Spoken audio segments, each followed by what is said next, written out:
Yes, ladies and gentlemen, my name is Jack Farmer, and his name is Andy Rossi, and you are listening to the Evolution of Movies show. Andy, this week we have not only a great show, a great movie to talk about, but we also have a great guest as always. Should we just bring her on? Yeah. We are going to introduce to you now the comedic actor herself, ELLY SMOKLER of @SmellyBird on Instagram. ELLY, how are you? Oh, it's Smelly Birdie. The Smelly Bird. Actually, Get it straight. It was already taken when I got on Instagram. That's why it's Smelly Birdie. I know we're supposed to be promoting Smelly Birdie, but I'm very curious as to what Smelly Bird is now. You and me both. That was Phoebe's second single. So, yeah, ELLY, thanks for being on the show. You are a comedic actor, and you met our pal Andy Rossi. I don't know where you met, but I know you guys worked together at the Groundlings for a little bit. And that's where we met too. All the magic. Yeah. Was Andy the worst in the class? He was terrible. It was embarrassing for everyone involved, I would say. ELLY, we're live. But not in the comedic fun kind of embarrassing. More like the, this is something that might hurt my career later if people find out embarrassing. If I'm right? associated with this person. No, Andy's amazing. We did that sketch together afterwards with those characters we fell in love with. Married couple. Yeah. It's always good when a sketch gets a sequel to it. That means you know it was pretty good. But thank you for joining the show. We are going to chat about a classic movie, but for people who are new to the show, who maybe have never listened or watched Evolution of Movies, what this is we basically watch a movie and then we chat about it like it's a book club, but it's a movie club. But we call it the Evolution of Movies because we always watch a movie that came out 1 year after the last movie we watched. So we started way back in 1980, then 1981, 1982. Now we're all the way up to 1995, a time when we had hits like Desperado, Get Shorty, and of course, Cutthroat Island. But we aren't talking about any of those. We're talking about Clueless, a movie IMDb describes as shallow, rich, and socially successful Cher is at the top of her Beverly Hills High School's pecking scale. Seeing herself as a matchmaker, Cher first coaxes two teachers into dating each other. I read this synopsis and realized I didn't remember this movie that well before going into it. Now, ELLY, before we get your thoughts on the movie, I always like to play a game where I'm going to see if Andy Rossi can guess the Rotten Tomatoes score, and then you basically pick higher or lower, and we'll see if you can get it right. Andy, what do you think the Rotten Tomatoes score is for Clueless? Yeah, well, now that I know it's compared to Cutthroat Island, what was that? Gina Davis? Davis, yeah. Samuel Jackson in that, maybe? I don't know. I think you're thinking of The Long Kiss Goodnight, I think. Oh, yeah, okay. He was in everything in the 90s. You don't know Gina Davis's catalog like the back of your hand? A League of Their Own, Cutthroat Island, and the other one you just said. Let me see here. So, man, 90s are tough. 80s was very tough. Clueless was great. I remember people really loving it back then. So I'm going to go like not super high, but I'll go like 70. I'll go 72. 72. 72. That puts it kind of in the middle range of the movies we've watched so far. ELLY, this is really your first part of adding to the show. Are you going to get it right or are you going to get it wrong? Is it higher or lower than 72%? No, no pressure. The stakes are so high. I would say that's a very safe guess, Andy. Brava. I'm going to be bold, and given that it was such a hit, let's go a little bit higher. Ooh. I think it's higher than 72%. Rotten Tomatoes has Clueless sitting pretty at 81%. Oh, dang. So, ELLY, you're off to a good start. Andy, wow. I mean, you can't really do wrong. I don't know. I want to blame you somehow, but I'm not going to. ELLY, this was, as you said, a classic, but I asked this question the same way to everybody. Had you seen Clueless before, and what were your thoughts going into it this time around? Oh, it was such a cool experience, guys, because I had seen it before, and I have a very visceral memory of doing so in my parents' bedroom in Pennsylvania. And my mom walking in and hearing the way that Cher was talking to her friends and just stopping and looking at the TV and looking back at me and going, "Oh, this is awful. This is the way they're talking. That's awful." And So, and my mother was, everything she said was true for me. So I think it affected my experience a bit. So going into it this time, I was like, all right, clean slate. Let's see how we feel. New experience. Be great if you watched it again in Pennsylvania with your mom. With the TV that was like huge. Yes. That was like built into the wooden frame, like those old, Yes. those super old ones. Andy, before you give your thoughts, I'm gonna be the bad guy. I rewatched this movie. It didn't click for me. I know. You never saw it? Oh, you're saying you didn't. I had seen it, but I watched this. I was like, this is kind of a bad movie. This isn't a very good movie. I know I'm a bad guy. Everyone says they love this movie. I watched it. I was like, this is kind of a bad movie. I was genuinely disappointed. Andy, what did you think about it going into it this time? I have to tell you how I originally saw this movie, though. This actually brought back some memories that maybe I need to talk to somebody about. So 1995, I was maybe 13. I went to the movie theater with my parents. I think I was supposed to see something different. I can't remember what. Maybe it was Cutthroat Island. And whatever it was sold out. So my parents are like, oh, let's go see Clueless with my son. So my two parents and myself. And in Clueless was like every girl from my junior high, like by themselves. They got to like go out without mom and dad. So they're like, hey, Andy, are you here with your parents? I'm like, no, these are my friends. They're older friends. So it was like, I just remember all these, gals my age looking back at me and being like, he's with his parents. Oh, so devastating. So yeah, a little devastating. But now to go back and watch it, and I don't know how much I was really paying attention last time. I was just more getting sweaty and wanting to leave. So I feel better now. I got it. Yeah. So this must have been a better experience for you. I feel like I was supposed to like this movie, but the whole time I was just like, we'll get into it. Let's start this breakdown. Before we do, I always like to definitely say thank you to everyone who is watching the show, whether it be on YouTube, whether you're listening on Spotify or Apple. Thank you for the likes, comments, shares, subscribes, 5-star reviews. You're the people we do it for. I guess, until we get a sponsor, then I do it for them. I'm a sellout. Give me enough likes so I can sell out and start getting stuff. That's what I want. I noticed you said Yeah. You get all the stuff. What about this guy? I'm not going to tell you when we get sponsored. You're going to take all the what's it called? That We Fresh. I'm going to get all the Hello Fresh, all the Manscapes, all the MeUndies. All that stuff, all the whatever the other ones, Dollar like Shave fancy Club. Linen, thread counts galore. I'm saving all of that stuff. I'm saving it for Spindrift. I'm waiting for Spindrift, that Spindrift money. You've got Andy Spindrift. If you're listening to this, Andy's goal in life is to have Spindrift as a sponsor. Yeah, I'm behind you on this one, Andy. I want Spindrift as a sponsor. I just want any old. I'll take bubbly. I'm gonna sound so ignorant. Oh, it's like a bubbly water. Okay. Yeah. I was like, I hear you say Spindrift, and I think it's some extreme sports. Doesn't it sound cool though? Yeah. It sounds very hipster and cool. Like, oh yeah, I'm sponsored by Spindrift. No big deal. It's pretty cool. No biggie. Isn't that just water? No. It has bubbles.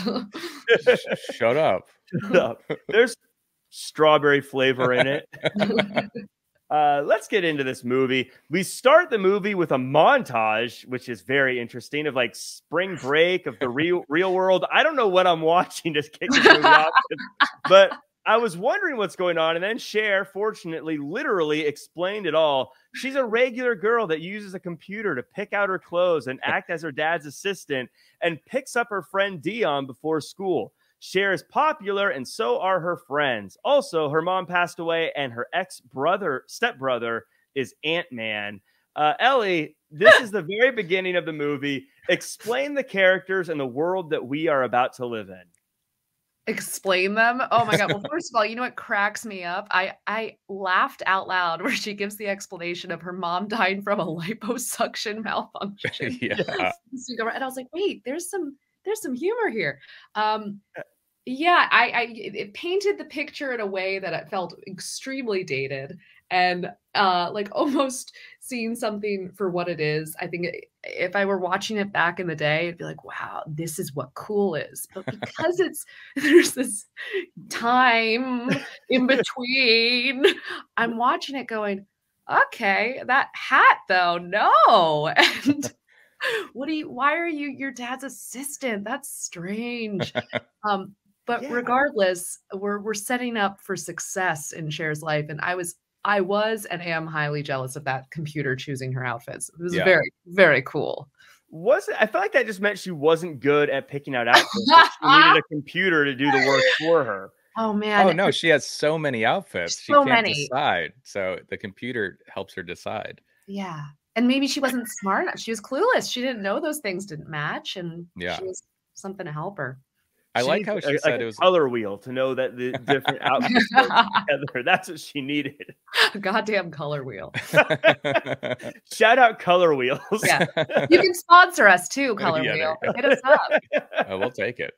We'll also take Noxzema, who she talks about in the beginning, which I thought was such a great 90s kind of reference. She's like, I know this seems like a Noxzema commercial. I'm like, oh yeah, remember those? And do you guys, when she talks about her car and how it has, I think it was like dual airbags, and that was like in a killer sound system. And I was like, oh, well, I'm so glad that there are airbags in your car. Right.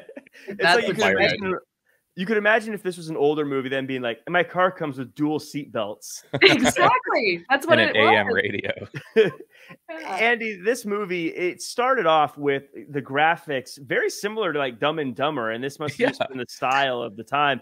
But montages are usually so that you can take a character we know and then tell a quick chunk of story and then get them to the other side of it. But this movie, I don't even know who these characters are. It's just like stuff thrown at me right away. It's like, we're the kids in America. Whoa. It felt like if you were at like a wedding and they're playing dinner music and then someone says dance floor's open and they play Turn Down for What, and you're like, whoa, I'm suddenly like, I'm not ready for the montage and the party yet. Come on, give me a transition. Need some foreplay. Yeah.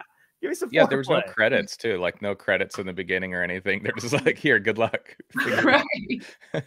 Ellie, I want to go back to something you said about the mom passing away. They just threw that in there as like this what in any other movie would make a very tragic moment or a big deal. There's like, oh, by the way, my mom's dead. Right.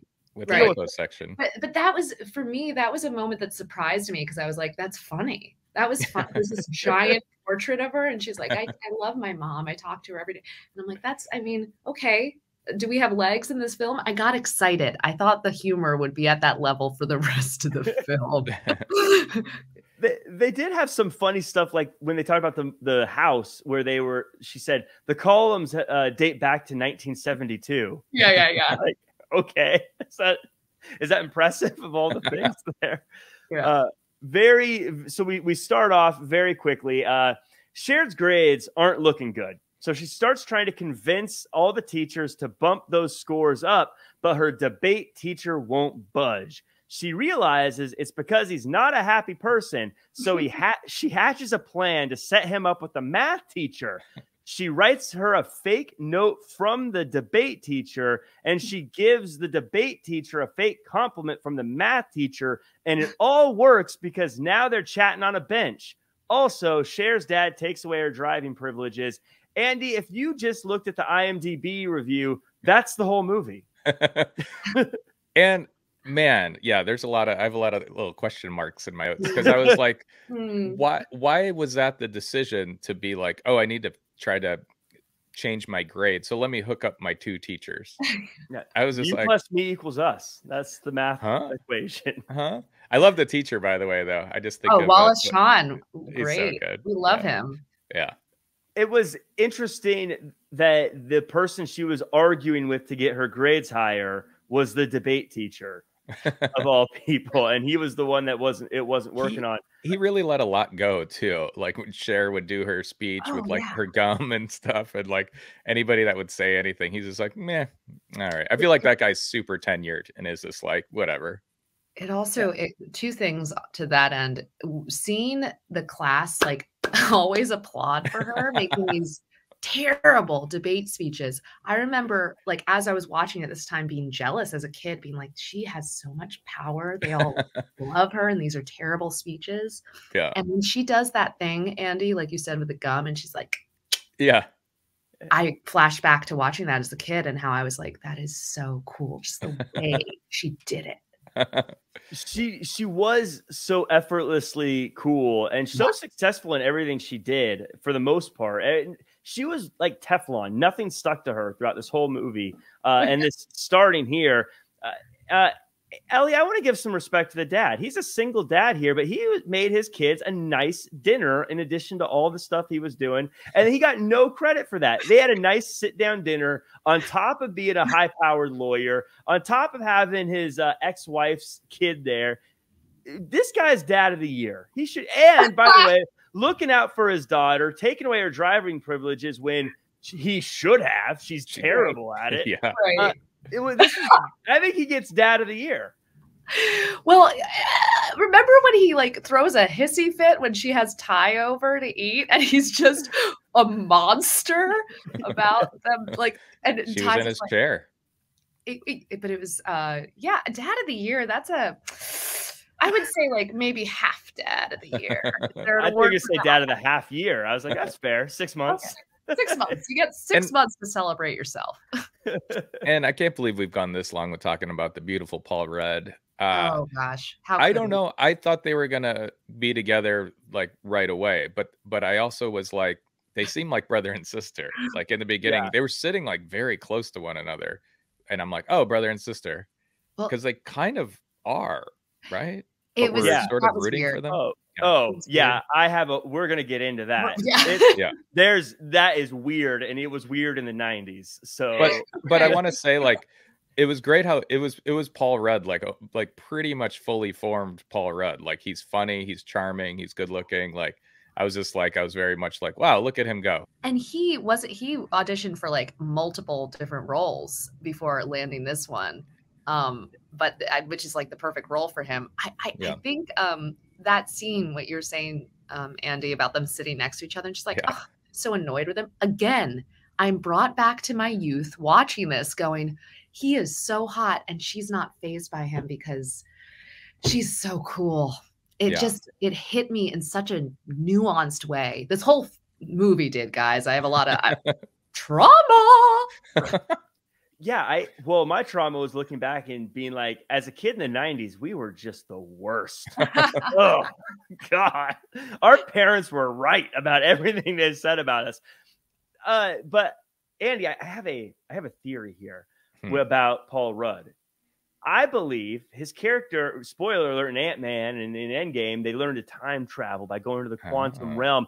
I believe he can actually do that. And that's why he still looks the exact same age. I believe he films and then he just shrinks down to the quantum realm until he's needed for another movie and then comes back. So for us, this movie was like 30 years, 20 years, however long ago. But for him, it's been like 5 years. And that's why the only explanation. Yeah. I don't even think that's a theory. That's just a fact you said. Yeah. That's probably where they got the idea for Endgame. They were like, hey, Paul, how is it you stay young again? Oh, cool. We'll just use that for the movie. All right. Yeah. And he said, you got to pay me extra. I'm giving away my secret. That's going to be the new anti-aging thing from like Time Travel by L'Oreal. So we move on, and the teachers seem to be getting along, and everyone's grades start to go up. And now Cher's dad is super proud of her since things are going so well. Cher decides she wants to help more people, and that's when Tia enters the picture. And Cher, it's Ty. Tia. I wrote it wrong. Ty. Why did I? It's a very unique name. I knew that. I think autocorrect threw me under the bus. That's when Ty enters the picture, and Cher is going to help her be more popular. While getting lunch, Ty falls for the stoner, Travis, but the popular girls don't want her to talk to him, so they give her a makeover. Ellie, this movie is just chock full of people who I think have resonated culturally with all of us as actors, whether or not they had huge careers later or whether or not they had small careers, whatever. But I feel like every person in this movie, everyone remembers forever, whether it be Travis, that actor, has been in a bunch of stuff, or Mhm. Dion's boyfriend from Scrubs, Dion, Cher, all of these people, they like resonated for a long time after this movie. Mhm. And I don't know if, do you think if it's like was it this movie that caused that, or is it just they happened to all go on and do big things? I think it was whoever the casting director is did a great job. Like these are, you know, each person you just said are just so specific and talented in their own right. I think it's, you know, that's the thing about movies. Sometimes it can be a magic. I think of TV too, with like Friends, like that show wouldn't have worked with any other, you know, group of people, but it did. So I think that lightning in the bottle factor of who they cast and their chemistry is a big part of this, because again, when I watched the movie, I'm like, okay, there was, you know, okay, but a time and place, like maybe it did just truly resonate at that time because these were archetypes and, you know, these different kinds of people, the stoner, you know, the popular, and we love that as a culture. And I think back then even more so, because there's a lot of stuff that would not fly today, my friends. Well, yeah, I was thinking even Brittany Murphy's Ty character, like I think if this movie was made now, like she kind of came in, like she has like a tough, almost like East Coast kind of look, and I think maybe she would have like not conformed to the Clueless type people, but in this movie, she jumps in and she's like, boom, right away, she's jumping in and taking on the makeover. And her scene is great too, because she shows up when they're like playing tennis, right? Yeah. And I love how one of the girls, I forget her name, she says something like, my doctor says I can't have anything, any balls towards my face or something. There goes your social life. Yeah. But I like how she can't, because it's like her plastic surgery face. I'm like, we went to very different high schools. But that no, go ahead. Jinx. That was good. Yes.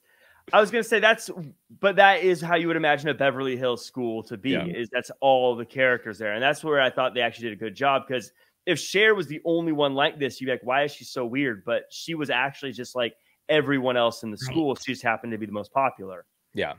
But yeah, Ty did just sell out. First chance she got, said, oh, I can be the popular person. Goodbye, old ways. I will change to be just like you without putting up a fight at all. I know.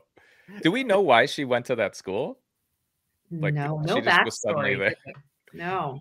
Yeah. I'm actually glad you said that, because I was wondering, clearly you have to be well off to go to that school. So I was wondering what her parents did or what got her into that school, because the way she presented herself is that she was, you would think based on the character, she'd be like lower income or something like that. Yeah. So I was wondering, how did she get into that school if her parents are well off?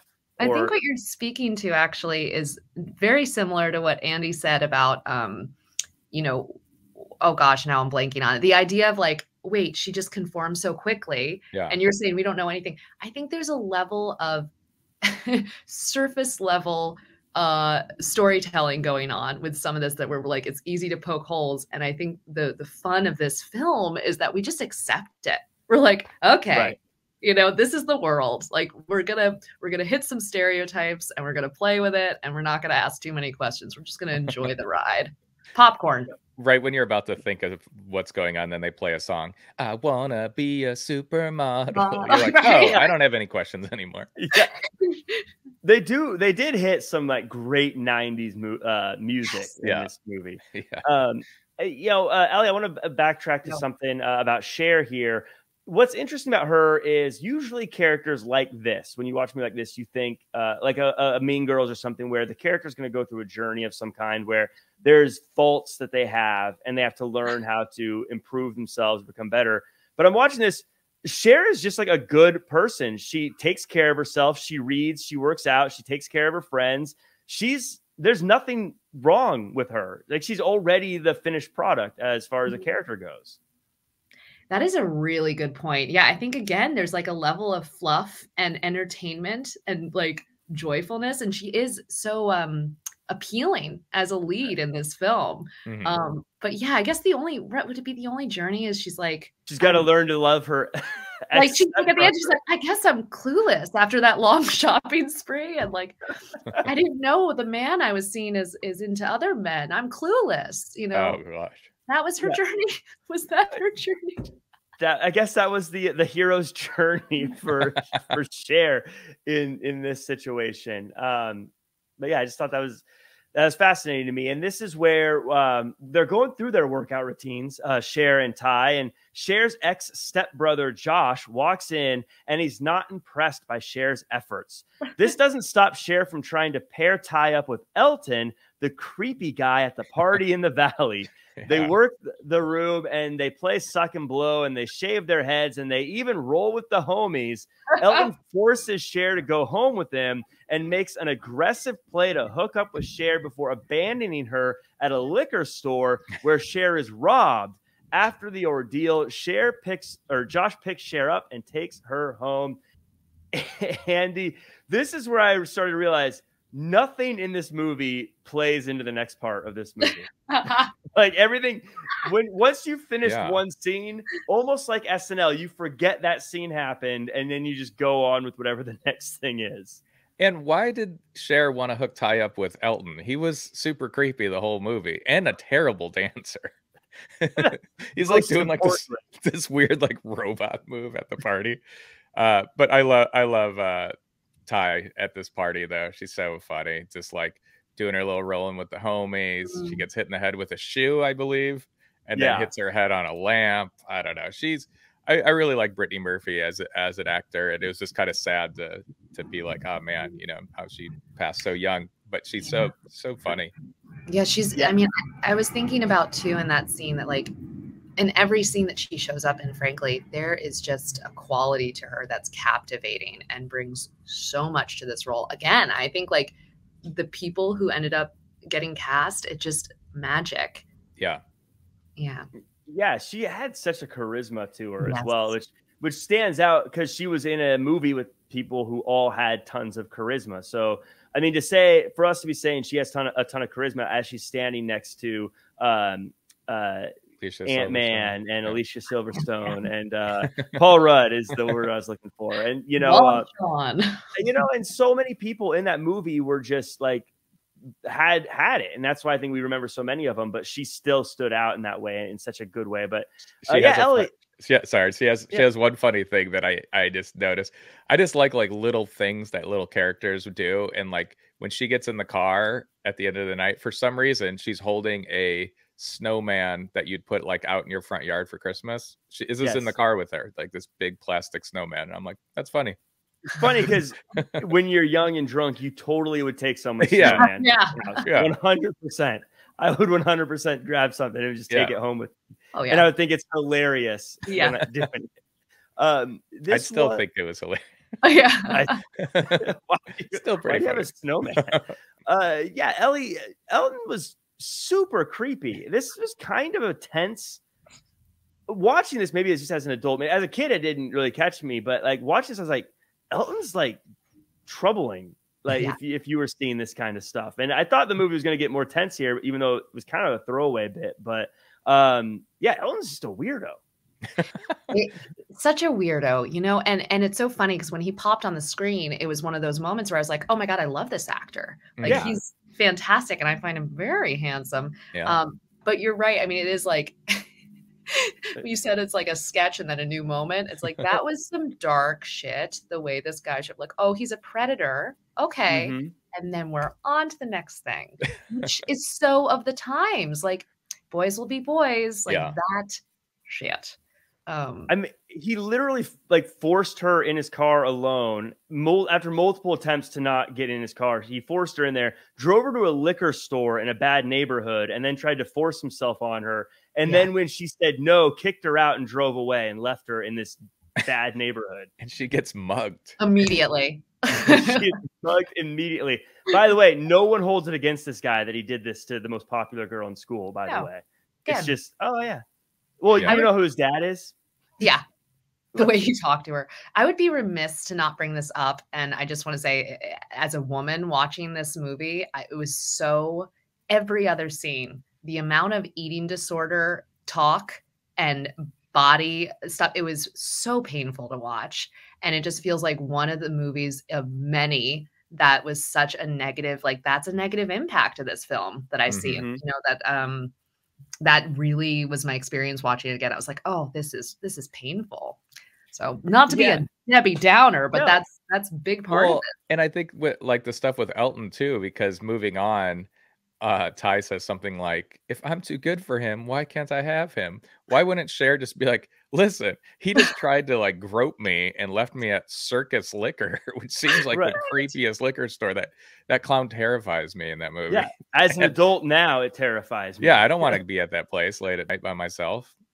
And yeah, and to the point of the eating disorder things, I think that's one of the reasons I like doing this show is you go back and look at some of these old movies and how they aged. And you're right, they make light of something that's so tragic and just like, oh, ha ha ha, we have eating disorders. You know us kids. Ha ha ha, we got left at a liquor store. It was constant. And us kids, I got to say, so Stacey Dash was like 28 years old in this. I had no idea. Like I was looking up their ages on. Oh, really? Yeah, she's like way older. She looks great. I mean, she looks younger, but I thought that was interesting. I do like how Elton was constantly like, do you know what my dad, like, with what my dad does for a living? I've known Andy for years. We're adults. I could not tell you to save my life what his dad does for a living. Well, he's been trying to tell you, and you just can't hear it. Like, oh, you know what my dad does? You're like, not today, buddy. No, I could maybe in a couple of years. My friends' parents do for a living to save my life. No way. Do you know what my dad does? But, no. You know, it's such that sentence though. I've heard it. Like that reminds me of middle school and high school. Like people would do that. They'd be like, like there was some, because we weren't fully grown, you know, our own human beings. It was like, this is my identity. So do you know? Do you know? Yes, I'm a. Yeah, I finance.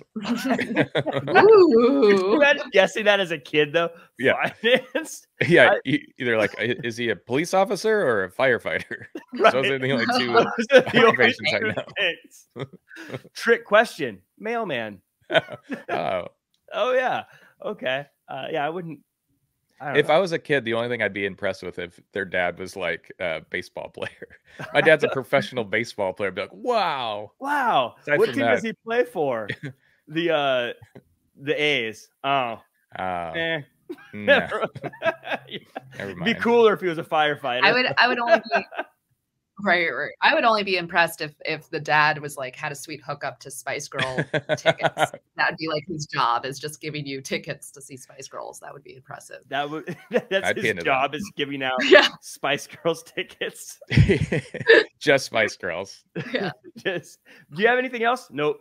Just Spice Girls. Spice Girls. I just bought into Spice Girls pretty big, and I have all these excess tickets now. That's my job. Cool dad. Oh, wow. Yeah. He's a scalper for Spice Girls. Yeah. But nothing else. You're like Backstreet Boys? He's like, nah. No. Yeah. No. When's the next Spice Girls concert? It's in 3 years. You want these tickets? So Ty is now heartbroken about what happened with Elton. So the gang grabs some food and the kids say they haven't had sex yet. Later at school, the kid who splits time in Chicago comes in dressed like an old man, and Cher has a crush. She sends herself stuff to make it look like she's highly desired and eventually invites him to the party. While the new kid picks up Cher, Josh catches feelings and heads to the ska party with the Mighty Mighty Boss Tones. In case you forgot, this was 1995. Josh says that Ty is all alone, so he dances with her while Christian dances with another fella. After the party, Cher and Josh do something dope and get Cher's dad some food and then watch cartoons together. Meat. This was a whole bunch of stuff, but Christian, he splits time in California and Chicago, which makes me wonder, Andy, is this how you dressed in high school? Not too far off. With your pants hiked up to your sternum? Real high khakis. Yeah, I was kind of confused. I'm like, oh, this is I didn't remember him like this. I remembered him like more like Studley kind of. Yes. I thought he was like more of like a. They mentioned Luke Perry in the movie. Like I thought he was more of a Luke Perry, came in like, that kind of James Dean, but he was more Brandon McKay, Jason Priestley from 90210, who was not as sexy as Luke Perry, in my opinion. I was watching this. I was like, he's the one that he's the guy that Cher's interested in. And immediately I knew he was gay. Yeah. Nice stems. I'm like, I didn't even know what that meant. Nor would I have like the confidence to say something like that. Yeah, you're really pretty. This was a very, again, Ellie, maybe this is old man Jack talking now, but I was like, love old man Jack. They are way too young to be talking about intercourse at their lunch break. But it was lack thereof. I mean, at least they were making the right decisions. I was like, they better not have their high school still. Have you seen Euphoria? None of them have been married yet. Come on. I love that. Old man Jack is a good guy. He's a good guy. He's just looking out what's best for the kids. Shouldn't they be listening to the radio with their families instead of talking about this stuff? Yeah. But the Mighty Mighty Boss Tones. I mean, I didn't realize that is actually the median of all things 90s. Well, I was wondering if they were at like a cool party. I'm like, wait, is this cool music or is this like kind of like a dorky party? Like I couldn't figure out. Again, as a kid, I assumed everything was cool. If they told me the hat was cool, it was cool. And so the music was cool. I mean, it seemed pretty dope to me that they like went to that kind of part. It felt like it wasn't just a high school party. It was like they got access to a place to dance and music. I mean, that's very cool. The scenes with the dad and Christian were so funny. He's like, what did he say? What did Sammy Davis Jr. dies so you could be in the Rat Pack or something? Like his quick little bits on that kid were so funny. And her dress on that date, oh my God, that barely there dress. Oh, dress looks like underwear. Yeah. Old man Jack. Like, what's she doing? She needs to go put on some like overalls and a big thick jacket to be safe. So Jack, you loved the dad. You probably were all for the dad. I was all about that. I was like, the dad working hard, working late to support his family, making sure his daughter doesn't go out with some creepo dressed like the Rat Pack. I thought this was but then she does end up going to what looks like a bar. Like even though I believe they say they're not 16 yet during this dinner or during that lunch where they were talking about their history with relationships. I think they said, because they said, I'm going to be 16. I'm older than you and I'm going to be 16 soon. So I think they were all implying they were 15. It was insane. Which they got into a bar. Well, it looked like a bar. Because Christian says, can I borrow some money? They're charging for brewskis. And I'm like, well, why wouldn't they charge? What bar has free beer? But then if he's 15, I guess I understand why he's so naive to how that works. That's true. This was again, just a funny little segment here. But her Billie Holiday line always gets me too. Oh, that was so good. I love him. And her sending flowers and chocolates to herself. It's hilarious. Like, and just like said about like, oh, you want to show skin because then they think about you naked. I was like, oh, it's not entirely wrong. This was where, and then of course, this is where Ty and Josh start hanging out a little bit more, where Cher is still clueless as to what's going on in her life. This is where the clueless part really starts to kick in, where she really is not understanding things. So, and back to dance moves. We talked about Elton's dance moves, Christian's dance moves, a lot of spinning. I noticed he did a lot of spinning. And the end of the night, people are passed out on tables. No one else is on the dance floor. He's still out there spinning and like he wants to keep going to dancing. This 15-year-old kid just can't stop dancing. Even when there's drunk adults passed out around him, still spinning and dancing. It's the 90s. Yeah. So Christian is coming over to watch movies. So Cher makeovers herself. Cher tries to get flirty with Christian, so he takes off, and she can't figure out what's wrong. So Dion's boyfriend tells them the very obvious. Christian is gay. No time to talk about it, though, as they hit the freeway and almost kill everybody. Speaking of killing everyone, at the mall, Ty is almost thrown over a balcony by some random dudes, and now everyone is more interested in Ty and her story than they are of Cher. The popularity goes to Ty's head, and she's no longer interested in Travis and too busy for Cher.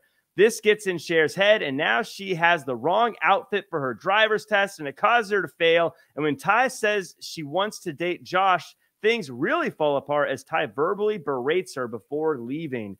Andy, one of my favorite parts of this movie is when everyone's interested in Ty because she quote unquote almost died. Yeah. And then Cher tries to mention again the fact that she was mugged at a liquor store. And it was like, yeah, whatever. That was the funniest part of the movie, in my opinion. When she tries to come, she's like, I was robbed at gunpoint. And they're like, anyway, they held you over this.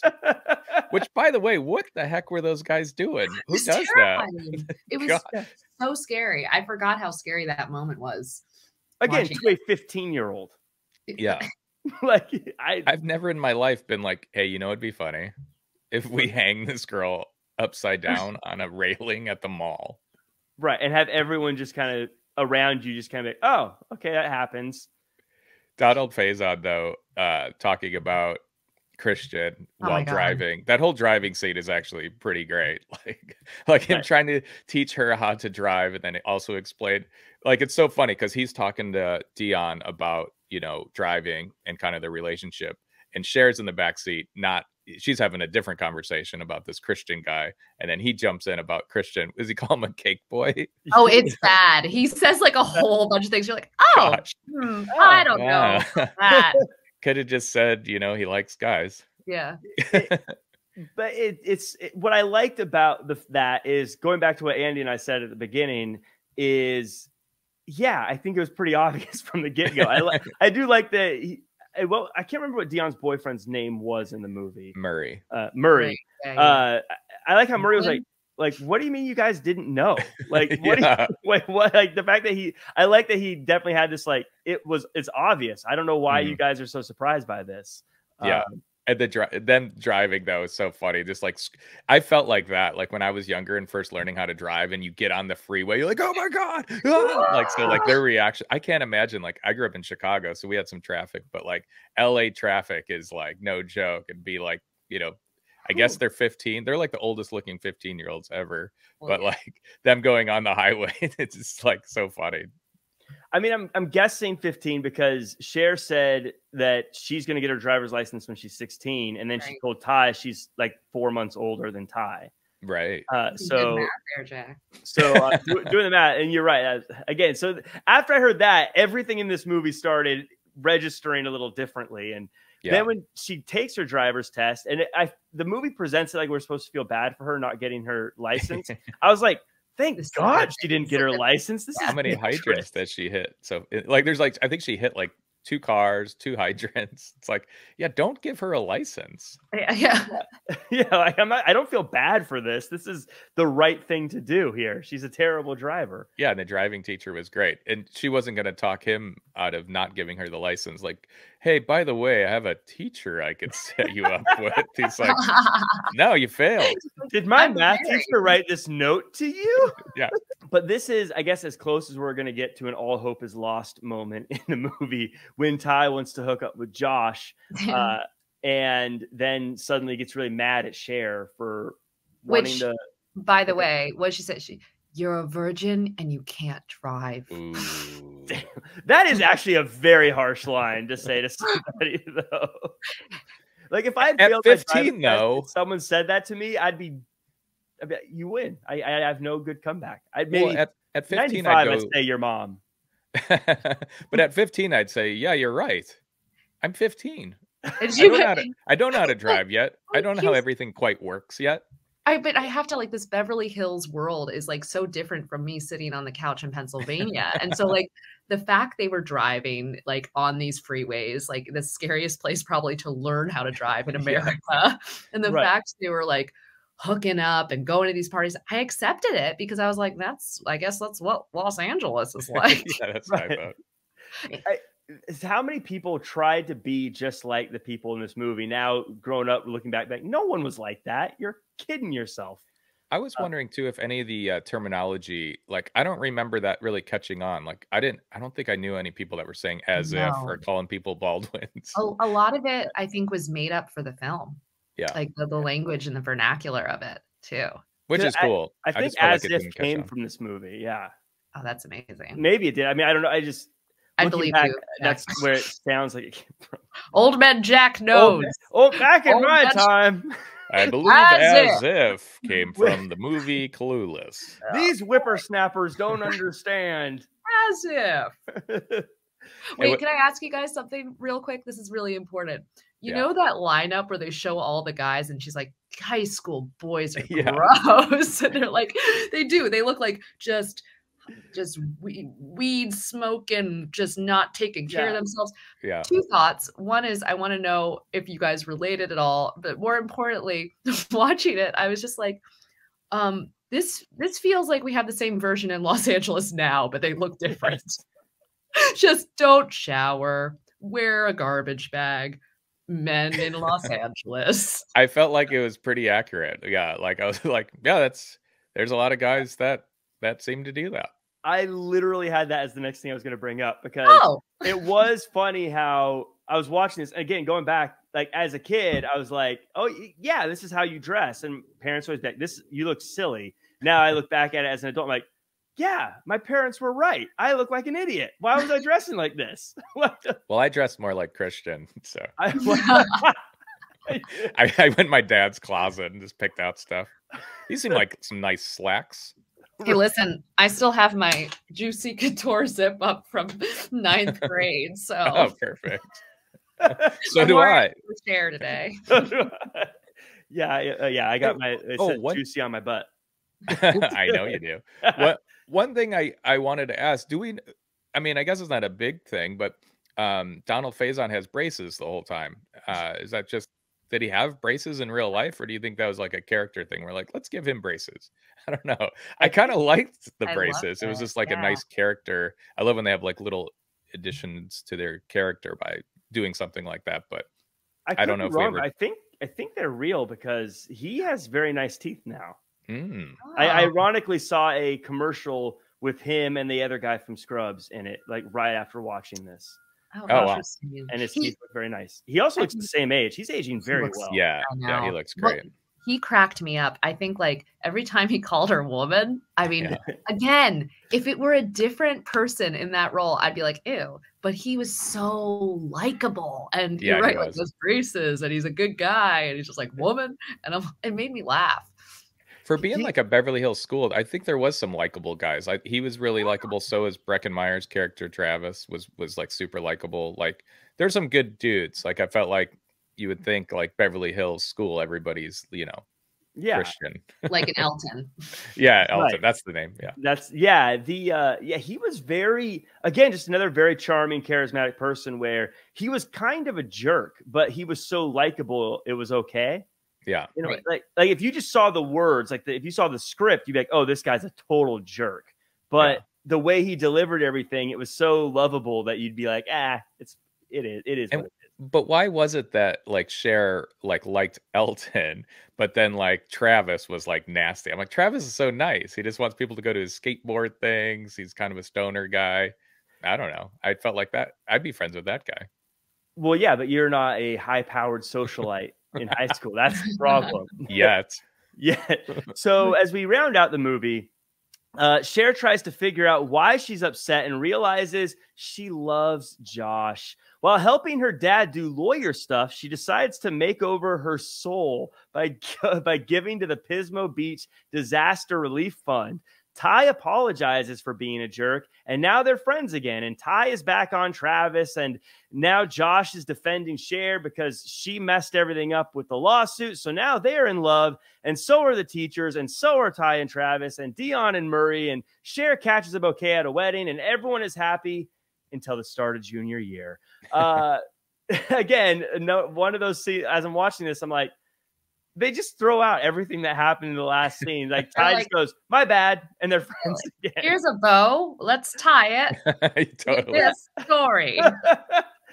But Ellie, I got to put my foot down. I can't let this slide. It is weird that Josh and Cher hook up. 1000%. And I had a thought watching it. I was like, every time, I've never looked at Paul Rudd kiss someone and be disturbed because I'm happy to watch him kiss anybody. I imagine I'm the one kissing. But in this case, we all imagine. I'm just hypothetically speaking. but in this case, I was watching, I was like, anytime they, they focused in on them together, I was like, oh, no. And to your point, it's weird now. I think it was weird then. Yeah. They very much had a brother-sister relationship, Yes. I thought. Yes. Yeah, this was not, because they literally kind of were. and going back to their ages, he was in college and she's, again, let's say she's 16. Yeah. He's like 20, right? Yeah, I didn't even think of that. That's extra. He's working for a high-powered lawyer at the time. Yeah. Like, that's doubly creepy that her stepbrother, I don't know. This did not sit well with me. I was watching the show again. Old curmudgeon Jack was like, I don't, you know what? That's not even an old curmudgeon thing. That's just a sane person having a response to something that's bizarre. I was thinking, what's going to happen when her dad finds out? Because her dad is not going to be okay with that, I'm sure. He really likes Josh, though. Yeah, he does. I feel like in alignment with how this film has been going, and we're just like, nothing really adds up. I think the dad would just be like, this is good for you. Good for you. Let's do taxes together. The thing that I got to ask you guys. Okay. Did you ever go to a wedding from your teacher? Like, I just thought that was so weird. Like, the teachers are getting married. They're like, yeah, let's invite like 5 or 6 students and they could bring a +1. I'm like, what in the world? Right. And that +1 is like a 20-year-old who works for a law firm, meaning he should know legally better than to do this. But also, Travis said he was in a 12-step program in high school. Yeah. Yeah. That's a little deep. That he has it was super deep, and it was like very casual in there. And she was like, oh, let me guess, 12 steps. How'd you know? Yeah, there's a lot of dark undertones in this that they just passed on over with. We're the kids in America. Just like, don't mind us. Let's play some No Doubt. Did anyone grow in this movie as a character? I thought you were asking us No. if we grew from watching the film. Well, that's my follow-up. Did you grow as an individual? Wow. I think maybe the 2 lovebirds, the teachers, maybe they grew. Their hearts grew. That's about it. I like how you said their hearts. Yeah. What'd you explain, Andy? I was thinking his penis. I'm old man Jack over here, right over my head. So yeah, this was again. It was an easy, like you mentioned earlier, Ellie, in the beginning. It's a popcorn movie. What's nice about it is you could watch it and not really pay attention to it. But I was thinking as this was wrapping up, none of this really mattered. Like the opening scene to this movie meant nothing in the course of this movie. Elton. And you could take out the entire Elton segment and it would change nothing over the course of this movie. you could take out that her mom had passed away. Doesn't change anything in the movie. Mistakes. Really, even the teachers getting together or her having bad grades, nothing really. Really, you could have started the movie when she went to the party with Christian and Josh goes, I'm going to go with her. Yeah, you could start the movie from like the part in the car. By the way, Christian's car was kind of cool. I like that. Really cool car. Yeah. Yeah. I don't know what it was. But it was It's cool. so funny. I wonder too if this is like, I'm just so fascinated by the times, right? Like when this came out. And I wonder if people were just like, yeah, like escapism. There are no stakes. There's no repercussions for your actions. Like, and yay, and cool and not cool. It feels it all checks out, I guess, that it was just a joyride.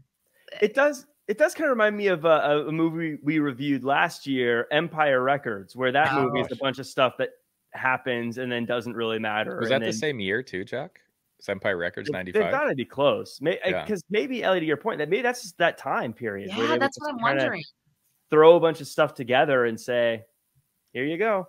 You know what was great about the movie, though? 1:35 running time. Hey, we love that. I love that. I saw that to start, and I'm like, okay. Love that. Good 90-minute movie. Perfect. Fast. I love that 90 minutes. Yeah. I want to go back to something real quick and just ask you guys before we wrap up. Ska in the 90s. Is there any other musical genre that was as big for as short of a period of time? Because that ska got huge and then completely disappeared. Like disco was big, but it was big for like a decade and then left. I think people probably got tired of kicking their legs. You know, like this is not of old man. My feet hurt. Not sustainable. My legs are sore. These dogs are barking. I gotta sit down. You guys notice we've been doing a lot of kicking lately? Yeah, I'm kind of done with it. I can't imagine everything I look back on. At least had a good like 5-year run, but ska was like 15 months. I associate it with one person in high school who I thought was just an asshole. But like he made it cool, and I was like, I guess it's cool. And then to your point, disappeared just like him. You want to give him a shout out? No, I do not. But you know who you are. Every school did have the one person who was really into ska, and they'd always wear like the checkered shirts or something. Like they'd have. Let me see if I can do it. Here we go.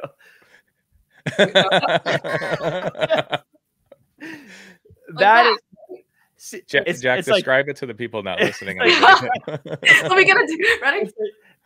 It's kind of like the Elaine dance from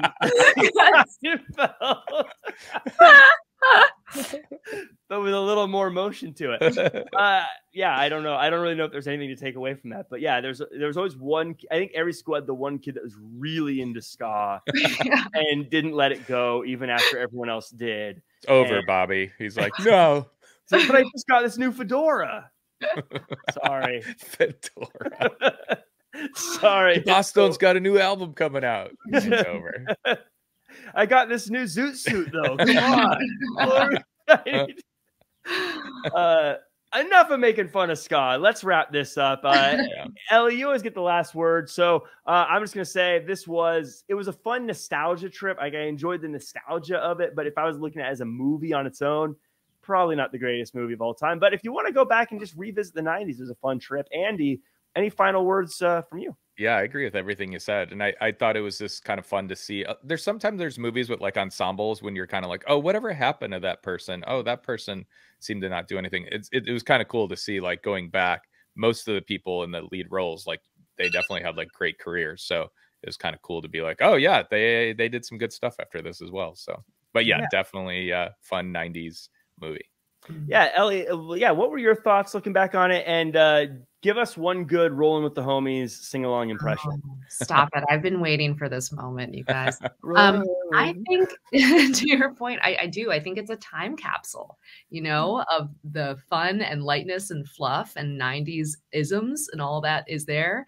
And also the absurdity of the times and the things we did push under the rug and didn't acknowledge with, Me Too and everything there. And with, how painful body image and eating disorders, all that stuff just was not acknowledged. And I think in that sense, it's also a time capsule of the times. And let me clear my throat. Rolling with the homies. Oh, that was great. You nailed it. Thank you. She's been practicing all week. I have in my sleep. Hairbrush. Rolling. That was, I thought that song would be bigger than it was. Yeah. I was thinking the same thing. They were all in the back doing it together. Right. Like it was like a group dance. It was like the Cupid shuffle of Clueless. Now, Ellie, this is where I like to play a quick game with Andy Rossi, where we play the game of 6 Degrees of Kevin Bacon. You may have heard of it, where we basically just take one person from the movie and try to connect them to Kevin Bacon in less than 6 moves. This is mid-90s, so I feel like it's got to be a layup for you, Andy. A little bit more difficult than I expected, but Paul Rudd is in a movie called How Do You Know, which is Jack Nicholson's last movie, the last movie he's done. Jack Nicholson is in A Few Good Men with Kevin Bacon. Oh, you did that fast. I feel like there's an easier way. I feel like because Paul Rudd has to be in something that is a movie with someone in it that matches. I love that I'm impressed by how fast those moves were, but you're like, no, there's a faster route. Yeah. I'll be honest.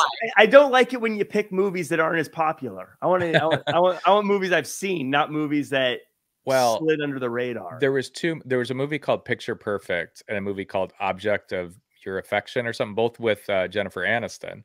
One of them had Paul Rudd in it, and one of them had Kevin Bacon in it. So I thought I had a slam dunk at first. I'm like, oh, yeah, Paul Rudd's in that Jennifer Aniston movie with Kevin Bacon. Turns out there's 2 movies with Jennifer Aniston that came out like a year apart. So I almost had it, but I went this route. Hey, you got it. You won. You got what you needed. So I'll give you that. That does it for us. That's the show. Make sure to follow up next week. We are going to be viewing 1996's From Dusk Till Dawn with special guest Tim Cannon.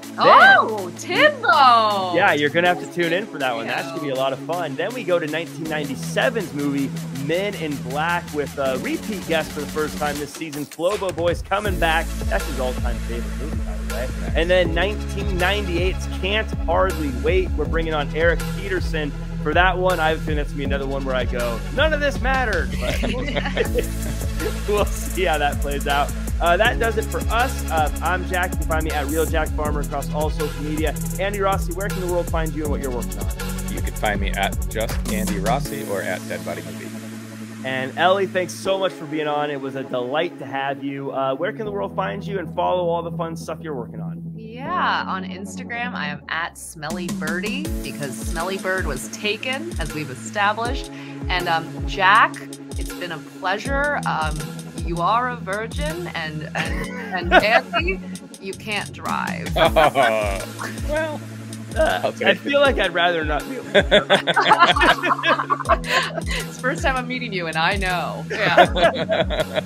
You're very perceptive. That does it for us, everybody. Thank you so much for watching, and we'll see you all next year.